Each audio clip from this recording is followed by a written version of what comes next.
বন্ধুরা, আজ আমরা এই ভিডিওতে দেখব কিভাবে মাটি তৈরি করলে স্ট্রবেরি গাছে বেশি পরিমাণ স্ট্রবেরি ফলবে।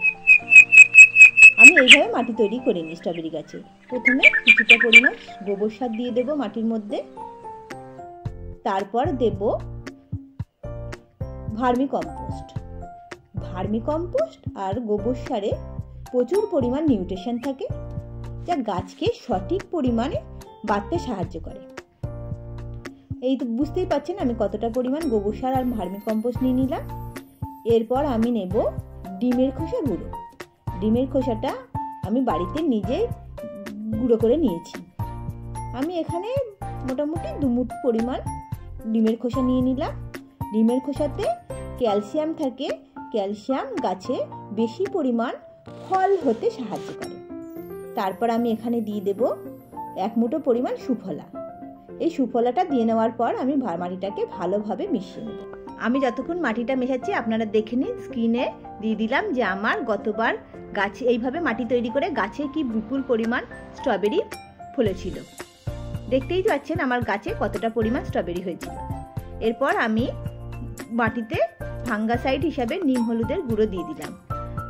ফাঙ্গাসাইড হিসেবে নিম হলুদের গুঁড়োটাই ব্যবহার করছি, আপনারা চাইলে বাজারের ফাঙ্গাসাইডও ব্যবহার করতে পারেন, কিন্তু আমি বাড়িতে তো আমার নিজের তৈরি ফাঙ্গাসাইডটা ব্যবহার করে নিলাম। এটা আমি দেওয়ার পরে আবার ভালো করে মিশিয়ে নেব। সব দিকটাই ভালো করে উপর নিচ করে মিশিয়ে নেব, কারণ কোনো দিকে কম বেশি যেন না হয়ে যায়। ভালো করে মিশিয়ে নিচ্ছি। আর মিশিয়ে নিতে নিতে একটা কথা বলে রাখি যে আমি গ্রো ব্যাগ নিয়ে নেব। গ্রো ব্যাগে এটা পটিং করব। আপনারা যদি কোনো টবে পটিং করেন সেটা মাথায় রাখবেন যেন তার ড্রেনিং সিস্টেমটা ভালো হয়। আমি গ্রো ব্যাগটা নিয়ে নিলাম। গ্রো ব্যাগটা আমার নিজেরই তৈরি। গ্রো ব্যাগটা আমি অর্ধেকটা ভরে নেব।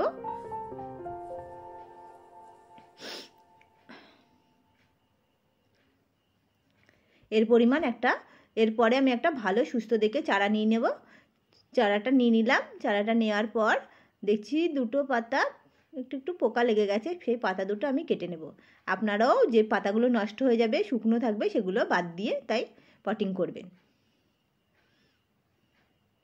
এই পাতাটাও কেটে নেব। কেটে নেওয়ার পরে মাথায় রাখতে হবে কাণ্ডটা যেন মাটির ভিতরে না ঢুকে যায়, কারণ ওখান দিয়ে এর ফুল ফল হয়। ওটা মাটির নিচে চলে গেলে আর ফুল আর ফল হবে না। এইভাবেই আমি স্ট্রবেরি গাছটা পটিং করব। এরপরে আমি স্ট্রবেরি গাছ কীভাবে যত্নে নেব নেক্সট ভিডিওটা আমি দেখাবো। যদি এই ভিডিওটা ভালো লেগে থাকে তাহলে আপনারা অবশ্যই লাইক করে দেবেন, আর নেক্সট ভিডিও সবার আগে পেতে সাবস্ক্রাইব করবেন।